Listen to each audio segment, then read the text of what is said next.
Hi, I'm Aaron Baruga, and I'm the founder of Guerrilla Approach.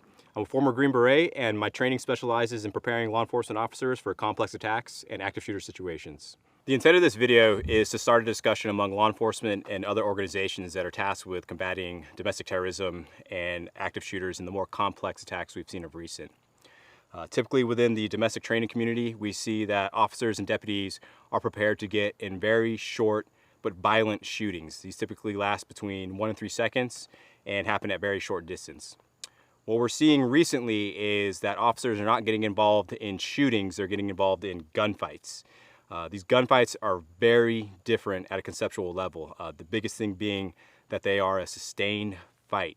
And a sustained fight requires a very different mindset and approach with how we're going to handle these domestic terrorist attacks. Now, although the body of this dissertation is intended for law enforcement, I have never worn the badge a day in my life. I have utmost respect for police and deputies, but I recognize that my background does not come from law enforcement.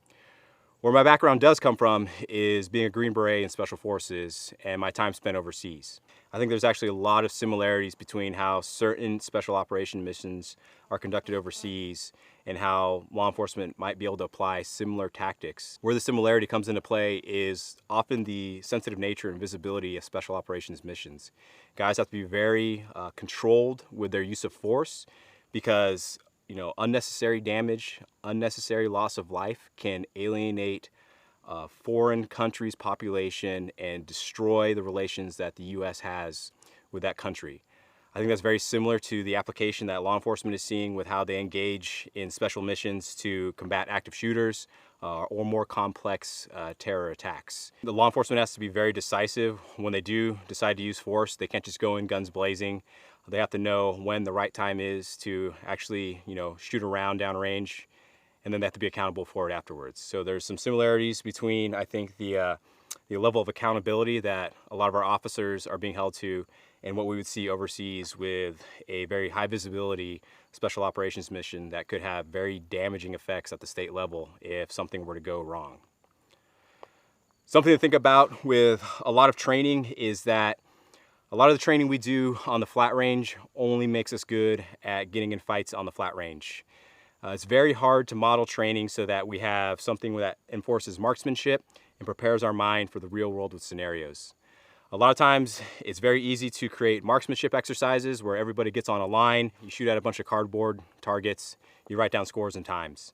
It's very hard to structure purposeful scenario-based training that patterns our minds for success in the real world. What we see is a lot of unnecessary, overly animated movements. We see a lot of what ifs and hypotheticals that get injected into training with no real observation with regards to what happens in the real world. We see a lot of drills that look fun and are cool for social media, but are inherently dangerous in setting up our minds for success with what actually happens in the real world. So again, the purpose of this video is to start a discussion among law enforcement with regards to how they can change the tactics they're using, change the training culture that they do have to combat these more complex attacks. Multiple active shooters, domestic terrorists that have a plan and are actually getting their hands on some pretty crude but very dangerous hardware.